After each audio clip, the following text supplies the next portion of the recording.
Eastern's culture and with Western's culture. Eastern world refers to countries in the Asia and Middle East, whereas Western world refers to North and South America, Europe, Australia, and New Zealand. East and West may have numerous differences based on culture. These differences can be noted mainly in people's behavior and attitudes.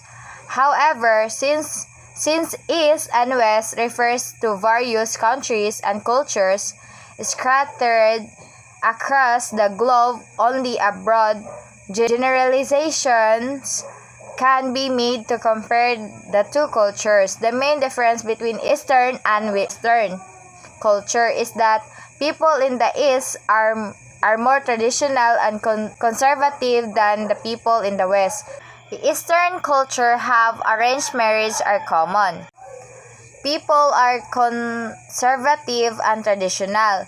Easterners gives more priorities to family and elders. Freedom may be restricted. Then people may express their emotions in a subtitle way. And woman may be expected to play a traditional role. In the Western culture, love marriage are common. People are not as traditional and conservative than those in East. Westerners give a preference to the individual. Westerners are relatively freer than people in the East. Then people may express their emotions openly and directly, and women may have a better place in society. First, Western culture are more liberals than Eastern one.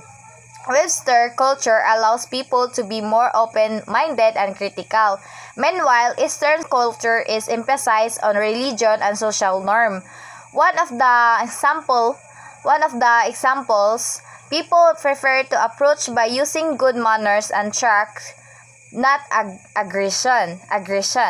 Second, a person from Western countries is more free and flexible to reach decision on his or her own. Meanwhile, a person from Eastern countries makes a decision collectively by discussing to his or her own family.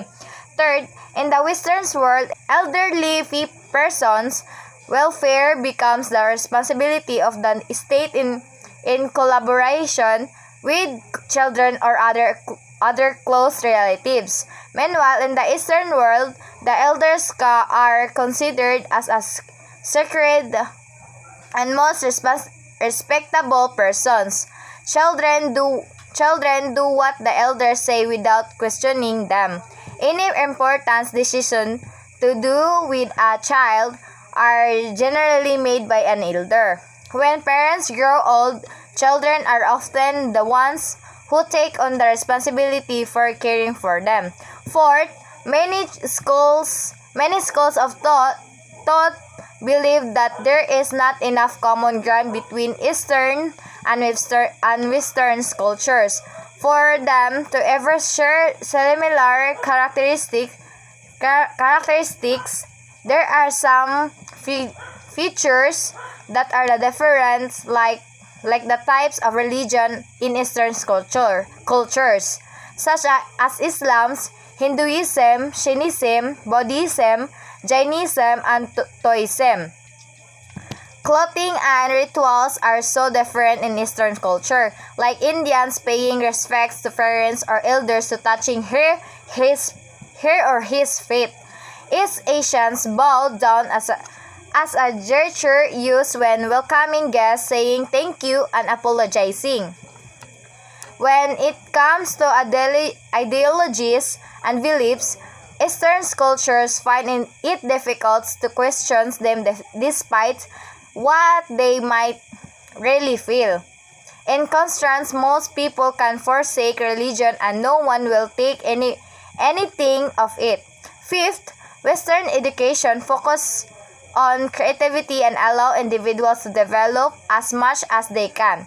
In Eastern education, achievements in linked to struggle and hard work They means you can achieve anything if you work hard enough. Students from Eastern cultures often excel academically when in a Western educational environment because they work harder than Western children. Students in Western culture are encouraged to actively participate in debates and ask questions. This is not so much the case in Eastern culture where what the teacher says is always right. Add to this is the extra effort in Western culture to integrate children who are classified as special needs. They sit in classrooms alongside other students.